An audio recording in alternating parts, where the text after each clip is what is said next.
जम्मू कश्मीर सरकार की automated transfer drive या एनुअल ट्रांसफ़र ड्राइव, कुछ भी कह लीजिए इसको। ऑटोमेटेड इसलिए क्योंकि ये ऑटोमेटिक तरीके से लोगों का, तमाम टीचर्स का, जनरल टीचर्स का डाटाबेस इकट्ठा करना, उसके बाद उसको पूल करना और पूल करने के बाद इलेक्ट्रॉनिकली ट्रांसफ़र्स करना। ये automated transfer drive Jammu Kashmir की सरकार ने शुरू की थी, जिसको नाम ATD रखा गया था। इस ATD को लेकर आपने देखा होगा आज भी जनरल लाइन टीचर सड़कों के ऊपर थे, आज भी उन्होंने प्रदर्शन किया और उनकी मांग ये कि ATD फेज़ 1 में जो ट्रांसफ़र्स हुई हैं उन ट्रांसफ़र्स को मुकम्मल किया जाए। आपने ट्रांसफ़र ऑर्डर्स इशू कर दिए हैं, उन ट्रांसफ़र ऑर्डर्स के इशू करने के बाद अब तमाम टीचर्स को ज्वाइन करने की इजाज़त दी जाए। ATD 1 में ही ये कह दिया गया था कि जब तक ATD 2 नहीं होता तब तक इन टीचर्स में से कोई भी टीचर अपनी नई प्लेस ऑफ पोस्टिंग पर ज्वाइन नहीं करेगा। ये बात ATD जिस समय ATD 1 हुई थी उसी समय ये ऑर्डर में ही ये सब कुछ चीज़ें लिखी हुई थी। उसके बाद हुआ यूँ कि जो पहले प्रिंसिपल सेक्रेटरी स्कूल एजुकेशन थे बिस्वजीत के सिंह, उनकी ट्रांसफ़र हो गई, वो यहाँ से दिल्ली चले गए। उनकी जगह आलोक कुमार को स्कूल एजुकेशन विभाग का प्रिंसिपल सेक्रेटरी बनाया गया।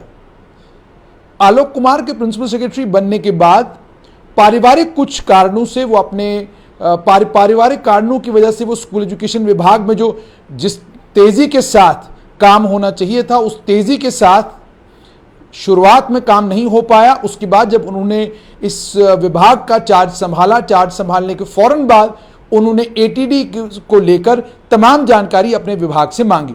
विभाग ने सारी जानकारी दी और विभाग ने सटीक तरीके से principal secretary school education Alok Kumar को यह बताया कि 2 भागों में टीचर्स बढ़ चुके हैं।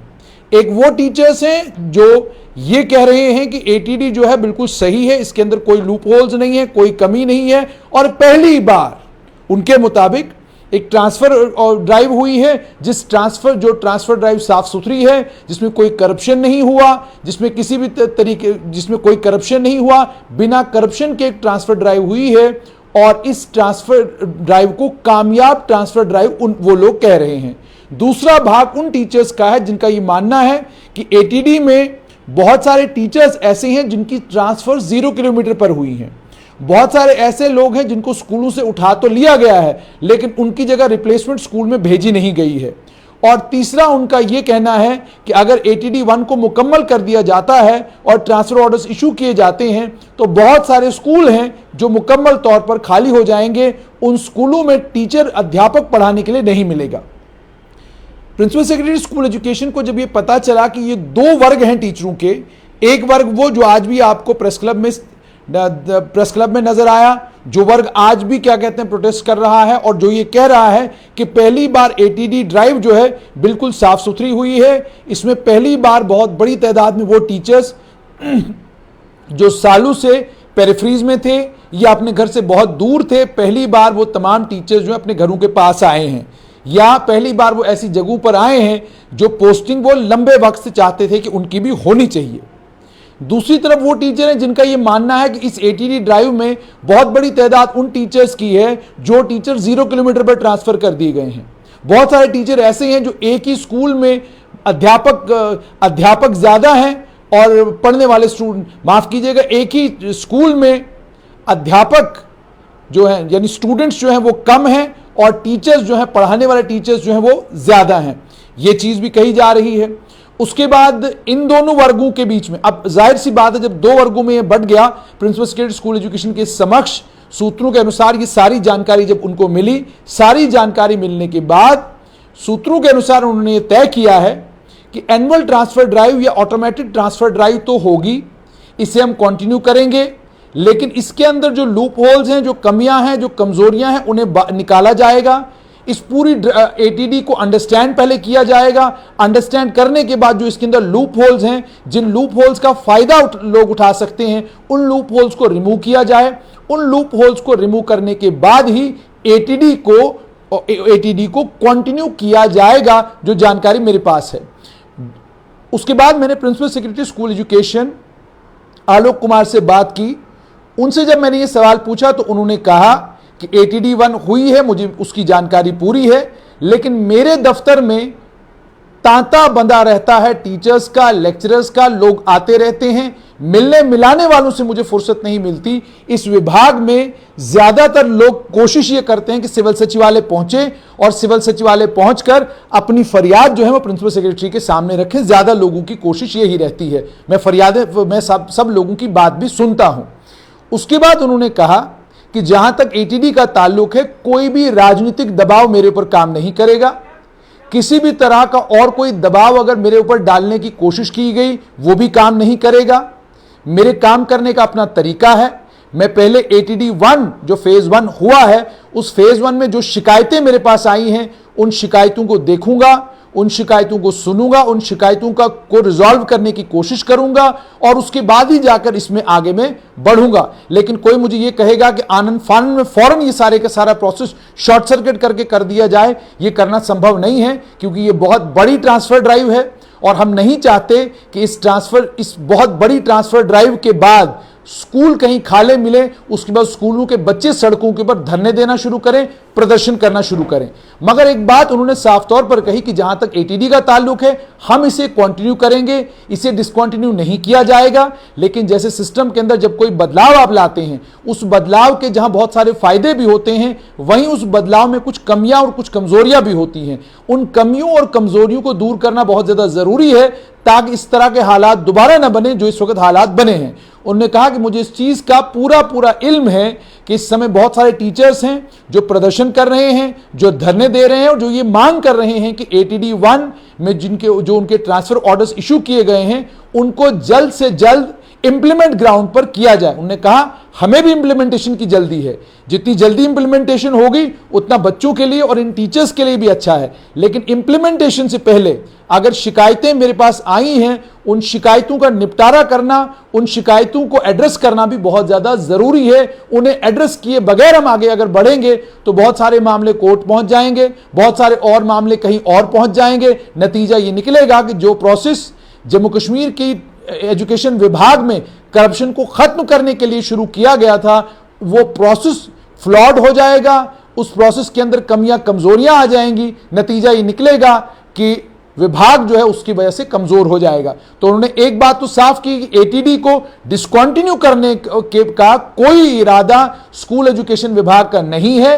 लेकिन एटीडी को लेकर जो शिकायतें हैं, एटीडी को लेकर जो 2 वर्गों में टीचर्स बढ़ गए हैं, उन दोनों वर्गों के ग्रीवेंसेस को सुनना, उन्हें एड्रेस करना और एड्रेस एमिकेबली करना, ताकि दोनों वर्गों को दोनों वर्ग इस बात से संतुष्ट हो जाएं कि स्कूल एजुकेशन विभाग ने जो सोचा या जो किया उसने दोनों के ग्रीवेंसेस को एड्रेस किया। उन्होंने कहा 0 किलोमीटर पर ट्रांसफर्स हुई हैं, उसकी जानकारी मुझे प्राप्त हुई है, उसे भी देखा जाएगा। कौन लोग हैं जो सालों से विभाग में एक ही जगह पर बैठे हैं, उनके खिलाफ भी कार्रवाई होगी। उन लोगों के खिलाफ भी कार्रवाई होगी जो लोग सालों से शहरों के अंदर हैं, कोई सिक्योरिटी ग्राउंड्स के ऊपर है, कोई किसी और ग्राउंड के ऊपर है। रीअसेसमेंट कराई जाएगी तमाम चीजों की। रीअसेसमेंट इसलिए कराई जाएगी कहीं जिन बुनियादों पर ये लोग शहरों के अंदर बैठे हुए हैं वो बुनियादें सही हैं भी या सही नहीं हैं। इन तमाम चीजों को देखा जाएगा और कोशिश की जाएगी कि जम्मू कश्मीर का स्कूल एजुकेशन विभाग की पहली प्रायोरिटी बच्चे हो, बच्चों की पढ़ाई हो, स्कूल को अच्छा करना हो, स्कूल का रिजल्ट अच्छा करना हो। यह पहली प्राथमिकता तमाम टीचरों की, लेक्चररों की, मास्टरों की होनी चाहिए। उन्होंने कहा कि पहली प्राथमिकता ट्रांसफर नहीं, पहली प्राथमिकता पोस्टिंग नहीं, बल्कि पहली प्राथमिकता होगी बच्चों की पढ़ाई, बच्चों का आने वाला कल और बच्चों का मुस्तकबिल। जब मैंने उनसे ये सवाल पूछा कि ये टीचर्स कह रहे हैं कि आपने ट्रांसफर हमारी जून में की, जुलाई गया, अगस्त गया, सितंबर का महीना आ चुका है और अक्टूबर आने वाला है, अगर आपने हमें रिलीव नहीं किया तो जाहिर सी बात है उसके बाद आपने हमें रिलीव नहीं किया, उसका नुकसान भी बच्चों को ही होगा। तो उन्होंने ये कहा कि हम भी चाहते हैं कि एटीडी में जो ट्रांसफर हुई हैं वो ऑर्डर्स इंप्लीमेंट किए जाएं, मगर शिकायतों का क्या करेंगे आप? कल जब यही लोग, इन्हीं में से लोग जाकर कोर्ट का दरवाजा खटखटाएंगे और ये कहेंगे कि जी एटीडी में फला शख्स को ट्रांसफर किया गया, वो 0 किलोमीटर के ऊपर है, तो बताइए मेरा सारे का सारा प्रोसेस जो है वो बीच में ही रुक जाएगा। उसके लिए कौन जिम्मेदार होगा? उन्होंने दूसरी बात यह भी कही, जहां तक एटीडी 2 का ताल्लुक है या उसके बाद एटीडी को कंटिन्यू करने का ताल्लुक है, उसको लेकर जब मैंने पूछा तो उन्होंने कहा एटीडी एक अच्छा प्रोसेस है, हम इसे कंटिन्यू करने के बारे में सोच रहे हैं, मगर फ्लॉज कमियां कमजोरियां निकाल कर हम इसको कंटिन्यू करेंगे। इसमें इस चीज का भी ख्याल रखा जाएगा कि वो टीचर्स जो बीमार हैं, जो अलग अलग तरह की बीमारियों में ग्रस्त हैं, उसके बावजूद वो स्कूल को अपनी सर्विसेज देना चाहते हैं, उन टीचर्स को लेकर भी ये सोचा जाएगा कि उनकी ग्रीवेंसेस को कैसे रिड्रेस किया जा सकता है। उन्होंने कहा सरकार इस पर भी सोच रही है कि वो तमाम टीचर्स जिन टीचर्स को ये लग रहा है कि बीमारी के कारण या बहुत ज्यादा बीमार होने के कारण या कोई ऐसी बीमारी उनको लग गई है जिसकी वजह से वो बहुत दूर नहीं जा सकते, अपने घर से दूर सर्विस नहीं कर सकते, या स्कूल आने जाने में जिनको दिक्कत है, उन लोगों के लिए भी हम सोच रहे हैं कि उन्हें प्रावधान, उन्हें एक मौका दिया जाए, उनसे ही पूछा जाए कि भाई अगर आपको लग रहा है कि आप पढ़ा नहीं पा रहे हैं, आप दूर दराज के इलाकों में जाकर स्टूडेंट्स को नहीं पढ़ा पाएंगे, तो उनको एक मौका दिया जाए कि वो वॉलंटरी रिटायरमेंट के लिए भी अप्लाई कर सकते हैं। तमाम बेनिफिट्स के साथ उनको वॉलंटरी रिटायरमेंट का भी एक ऑप्शन दिया जाएगा। उन्होंने ये कहा है कि जाहिर सी बात है बहुत सारे लोग हमारे पास आते हैं जिन अलग अलग बीमारियों में मुब्तला हैं, जब वो हमें अपनी डिटेल्स देते हैं तो उस समय हम बहुत दुखी और बड़े परेशान हो जाते हैं उनकी वो सारी स्थिति सुनकर। तो मन में फिर ये ख्याल आता है कि बेहतर क्यों नहीं है कि इन लोगों से पूछा जाए कि क्या आप वॉलंटरी रिटायरमेंट के लिए ऑप्ट करेंगे, ताकि आपको तमाम बेनिफिट्स के साथ वॉलंटरी रिटायरमेंट दे दी जाए, आप अपने घर में रहें, सकुशल रहें और घर में आपका इलाज मालजा होता रहे। ये बात भी उन्होंने कही। उसके बाद उन्होंने बड़ी एक इंपॉर्टेंट बात कही। उन्होंने कहा कि जहां तक स्कूल एजुकेशन विभाग का ताल्लुक है, प्राथमिकता इस वक्त रैशनलाइजेशन पर है, प्राथमिकता इस वक्त बच्चों की पढ़ाई है, प्राथमिकता इस वक्त प्रायोरिटी इस वक्त जो है बच्चों का मुस्तकबिल है। और जम्मू कश्मीर के स्कूल एजुकेशन विभाग की यह भी प्राथमिकता है कि टीचर्स, मास्टर्स और लेक्चरर्स स्कूल एजुकेशन विभाग के अधिकारियों के कामकाज से खुश हों और उन्हें यह लगे कि स्कूल एजुकेशन विभाग उनका पूरा ख्याल रख रहा है। मगर उन्होंने एक बात बिल्कुल साफ की कि किसी भी राजनीतिक दबाव में या किसी और तरह के दबाव में आने का सवाल ही पैदा नहीं होता। पूरे विभाग को समझकर एटीडी के अंदर जो फ्लॉज हैं उनको एड्रेस करके उसके बाद एटीडी 2 पर बढ़ा जाएगा।